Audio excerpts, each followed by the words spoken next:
I've got my good friend Steve Post on the line from the Motor Racing Network. Steve, how you doing, my friend? I am great. How are you, Brian? Good to chat with you. Always. Hey, everything's good here. Your thoughts on the Clash race in L.A.? It was wild.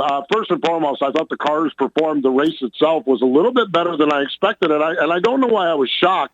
I'm from up in North Carolina. We have a little quarter mile around a football field called Bowman Gray, and the cars go around there just fine. So I don't know why I was shocked that I was expecting maybe the racing wouldn't be quite as good, but I think the racing was good. I think the car overall performed good. It's a brand new race car that we have, and then the event was through the roof. I mean, it was a young, vibrant, fun crowd. So I think NASCAR got everything they wanted with that Busch Clash. Definitely a lot of different from Daytona.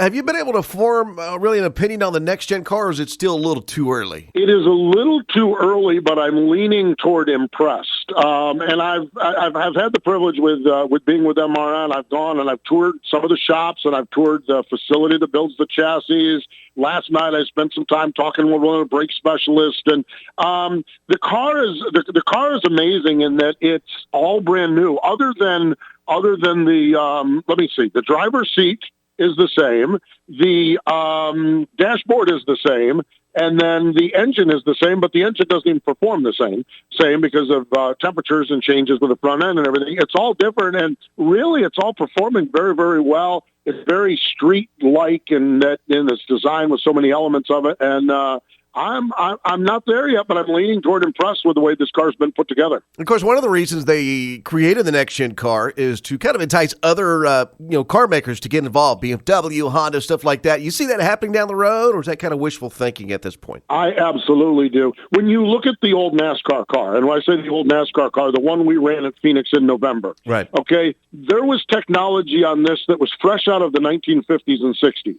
So, when you talk about it, there was a Ford 9-inch rear end that every car used from the late 50s. It was still on the car last year.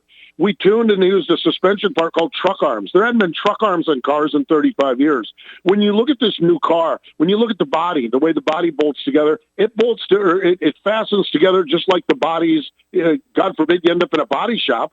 And it bolts together just like that. Transaxle, suspension, steering, wheels, brakes, so many elements of this are so much closer to the street cars that I think they can entice a different manufacturer, whether it's a Dodge or whether it's a Nissan or whomever. I think they can because there is much more street car relevance than what there was in the older car, and that's a big part of the design in doing this. Not only for the three manufacturers that we have with Toyota, Ford, and Chevy, but I think everyone realizes that manufacturers are part of the lifeblood of this sport, and I would not be surprised with that relevance to what we have on the street now that these cars that we may not be be that far off of maybe another manufacturer jumping into the fray. And because a lot of the new things that you just talked about in the new car, it's going to make pit stops a little different too, make those times a little faster. Yeah, we did. One of the things we did, we had the chance to go over to Hendrick Motorsports to one of their pit stop practices, and we are looking now.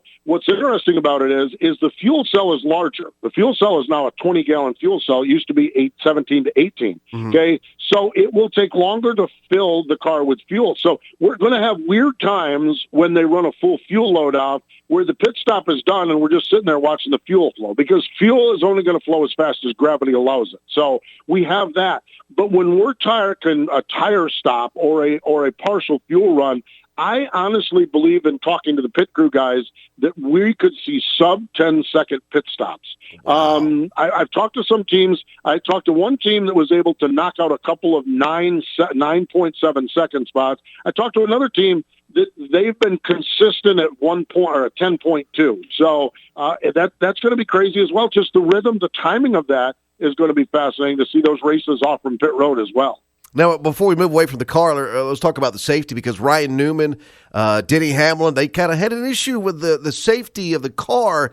And a lot of that's because they just don't have the research and the data to support the safety of the car. Do you think that's a little overblown, or do they have a legitimate concern? Well, I think anytime there's something new, there's concerns with the race car. And I think that one of the things we have, Brian, that I don't think we've ever had before is it seems like we've got an entire industry pulling the rope in the same direction. I think at times it was NASCAR did this, and maybe the manufacturers wanted to do this. The drivers and team owners wanted to do something else.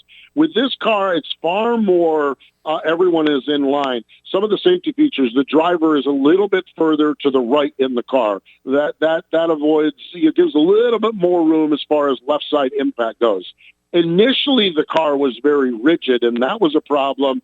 But they've done things with crash zones of the car so that they absorb. I don't think we need to look any further back than Justin Haley's crash at the Coliseum. Oh, yeah. I mean, you're running 60 mile an hour, and that car looked like it exploded. The left front of that car, it was like there was tubes and pipes and hanging out.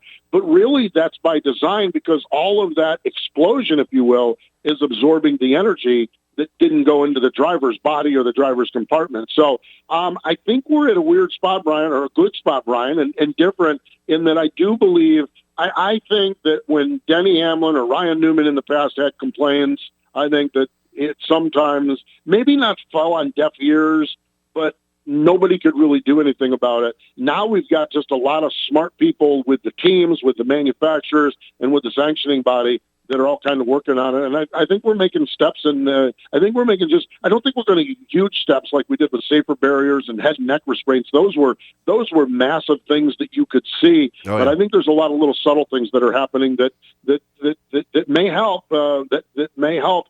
Should we have a bad crash in a particular spot? So I think some of those safety answers may be answered this weekend, because going into Daytona, you're always worried about the big one. So we may find out how safe those cars are this weekend.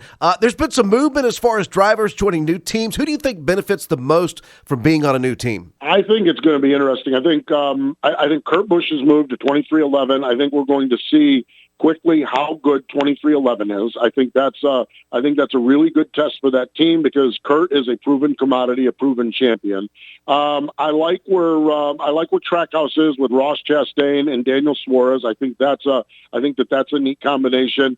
Ty Dillon is back with Richard Petty Motorsports in GMS Racing. Right. I like that one. So a new team with Colleague Racing. The one that fascinates me, though, probably the most of all of them, is Brad Keselowski moving over and taking over an ownership role at Roush Fenway Racing, which is now Roush Fenway Keselowski Racing. Mm-hmm. This one to me is the most interesting, because I just think that I think that you took a team that was a mid-pack team, and I think there's potential with Brad and putting that team in a spot where they could potentially win some races this year. So that, to me, might be the most dynamic.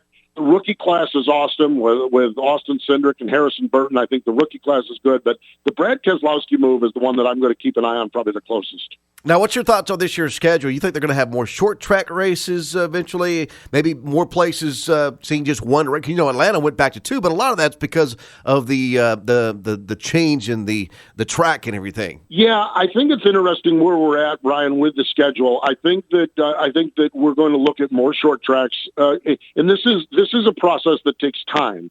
I think we are going to look at more short tracks. I think it's interesting.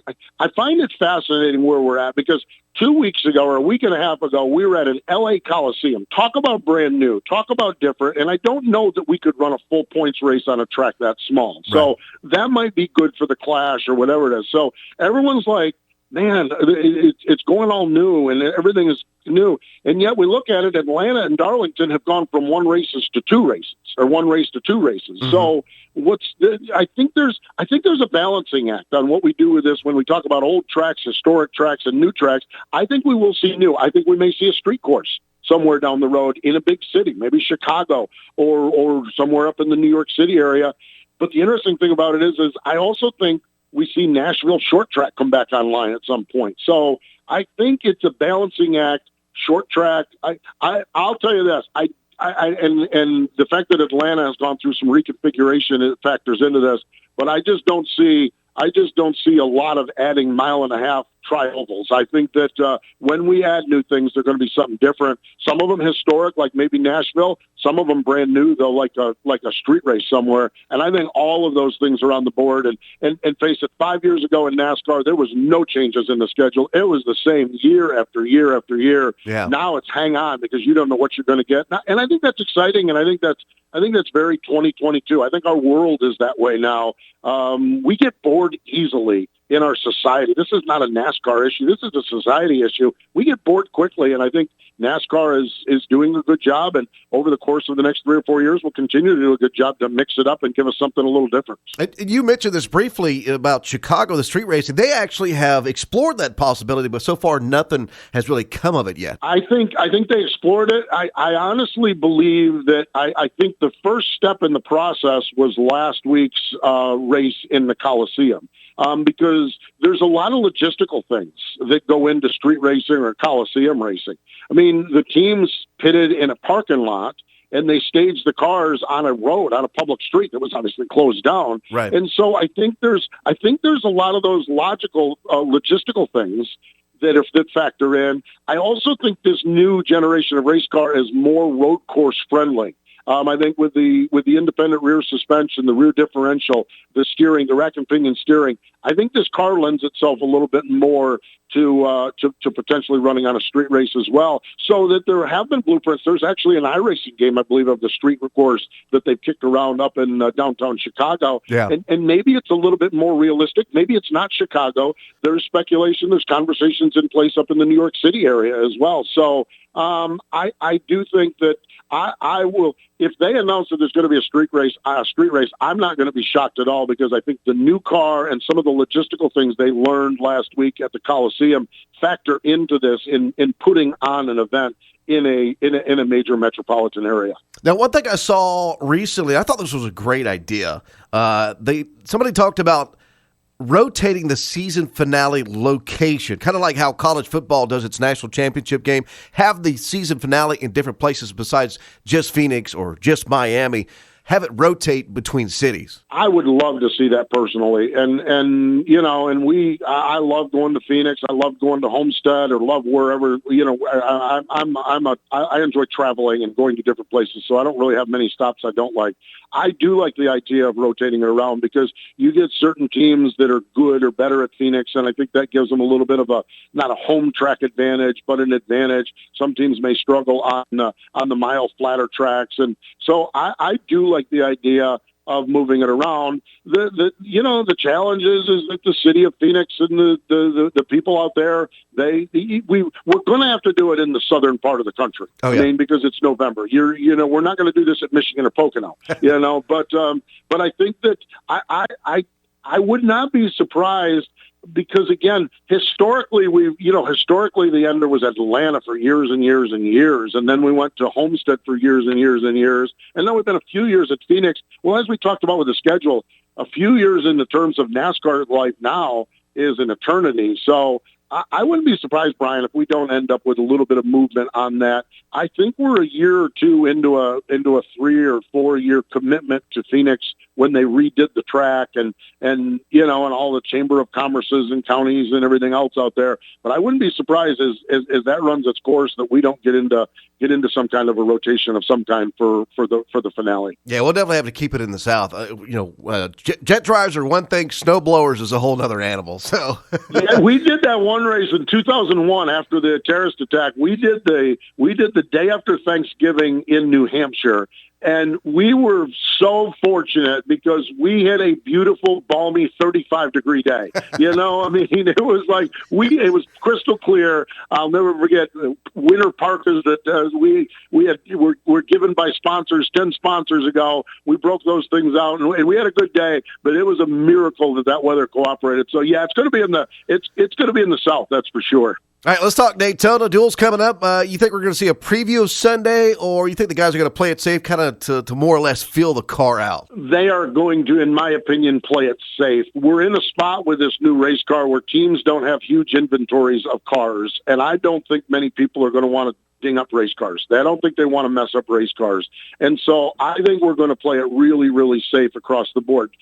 Just because, and these cars, one of the great parts about this next generation race car is they're interchangeable. It used to be we had a super speedway car and we'd have short track cars and we'd have road course cars. Right. These cars are all the same. The one that Justin Haley wrecked at the Coliseum was supposed to be his Daytona 500 car. Oh, wow. So, I mean, these cars are all interchangeable, so they don't have a lot of inventory. So, you don't want to go to a backup car here in Daytona because that might be the car you have as the primary car at Auto Club or Las Vegas, and that just makes you scramble down the road. So consequently, here's what I don't like, that I think this is going to be tame, because I like the action and excitement of these races. The caveat I'll give you is that everyone talks about being tame, but I know some of these drivers, when they pull on these helmets and pull those belts really tight, some of that logic and common sense goes out the window when someone drives past them. Oh, yeah. And so I think their nature may come out. My hunch is it's going to be a little tame because of the inventory of cars that they each have within their teams, within their shops. But sometimes they just can't help themselves either. They got to go race hard. So we'll see what happens. I was about to ask you about the Sunday racing because, with the inventory issues, but at the same time, you think we're still going to be kind of holding our breath waiting on that big one? Sunday will be a very typical Daytona 500. It is worth a car out of inventory to win the Daytona 500. Oh, yeah. We may get a stretch in the early portion of the race but we've had that other years too, where they get in that single file line running around the top of the racetrack. And then someone jumps out of line, and then it's all chaos.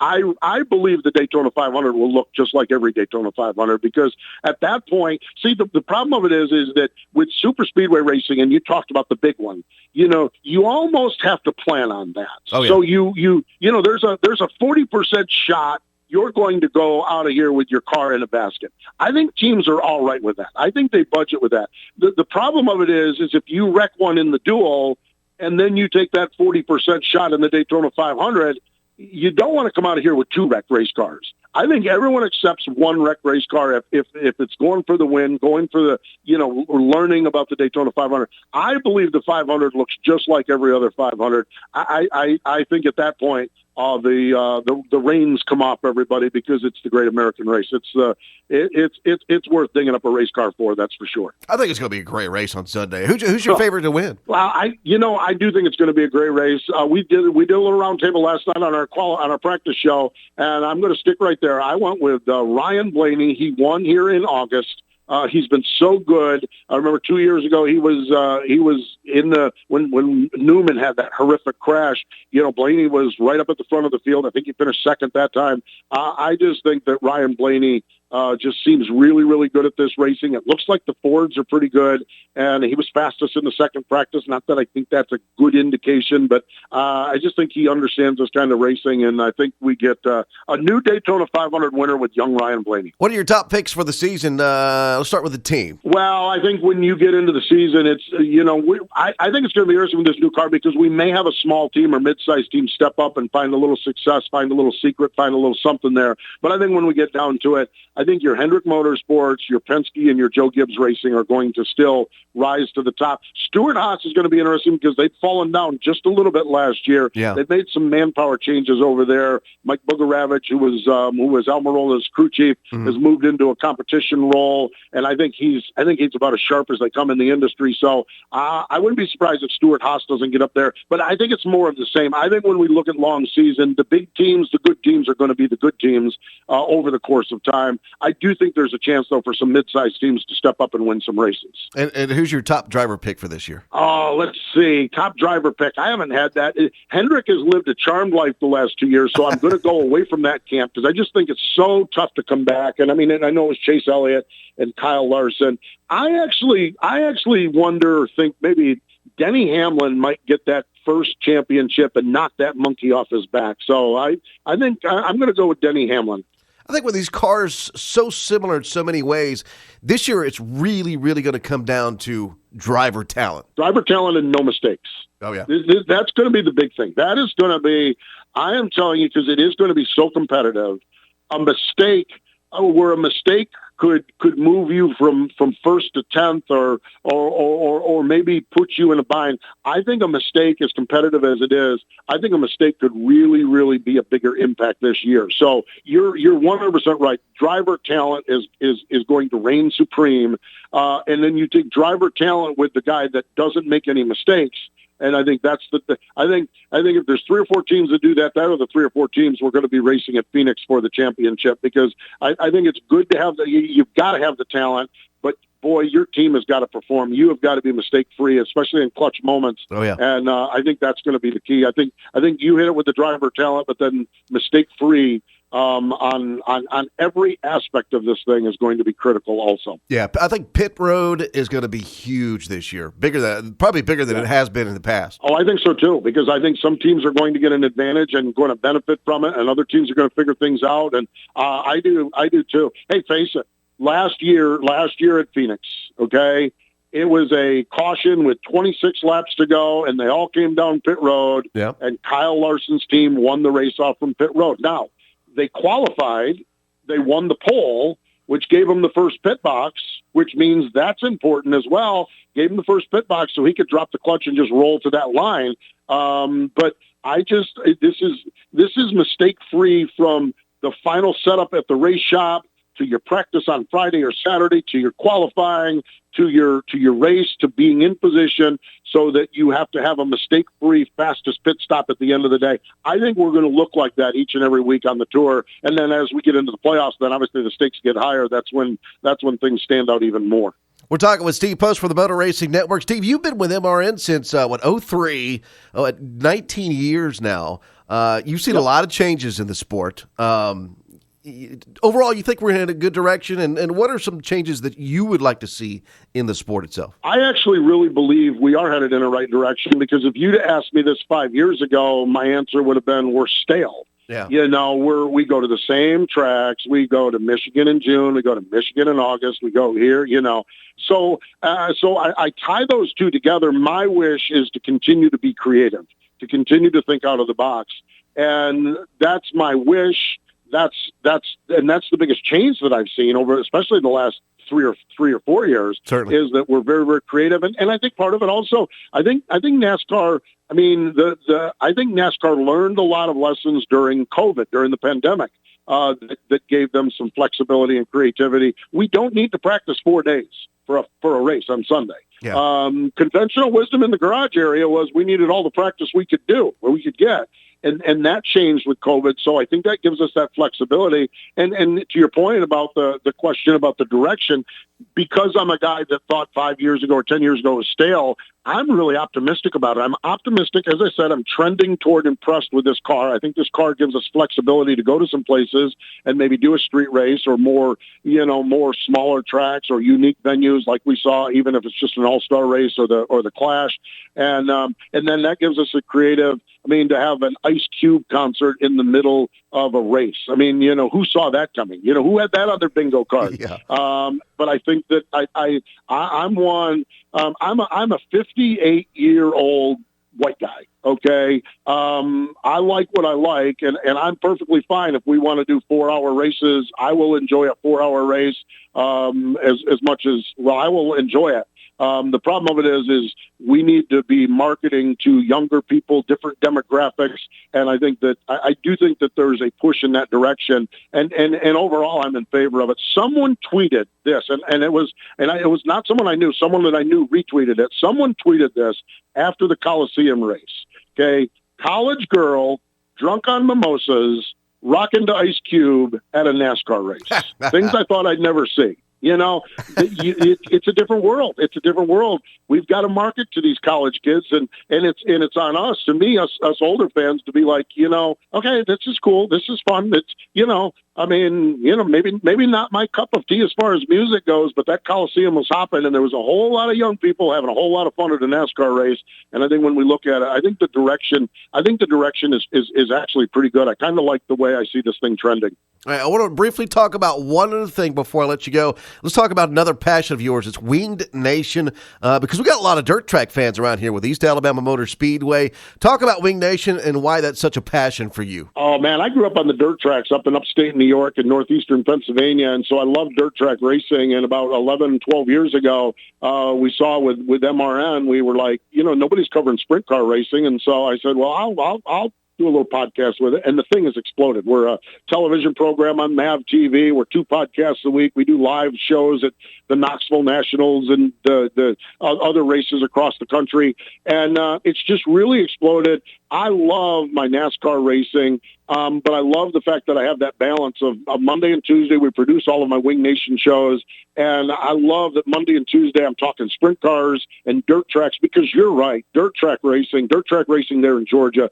dirt track racing across the country is phenomenal. And I know, while Wing Nation concentrates on wing sprint cars, and there's a couple of small tours that occasionally will dip their toes into the Georgia waters of dirt tracks. What you're talking about there is the dirt late models down in your neck of the woods. And yeah. Boy, I'm telling you what, that kind of racing is spectacular too. The dirt late model world, that's kind of the one. I do Wing Nation. That's kind of the career thing that I do. And the NASCAR stuff is obviously the career thing I do. When I'm just looking for something to do on a Friday or Saturday night, I'm looking for a dirt late model show. That's where the fan Steve Post goes and watches those guys race. That is phenomenal racing. So there's dirt tracks all over the country, all over the state of Georgia, and I just think fans that are not going to these dirt tracks are missing out on some really good entertainment and really good fun. And we tell those stories on Wing Nation on the sprint car side, and we've had a really good time with it. It's been a tremendous blessing. It's come into my life, and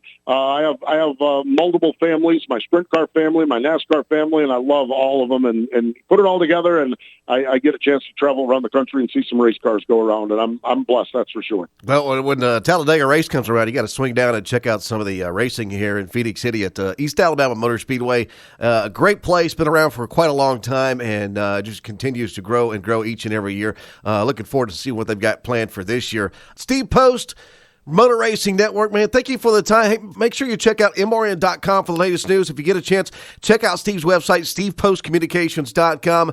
And, of course, don't forget coverage of the duels beginning at 6 p.m.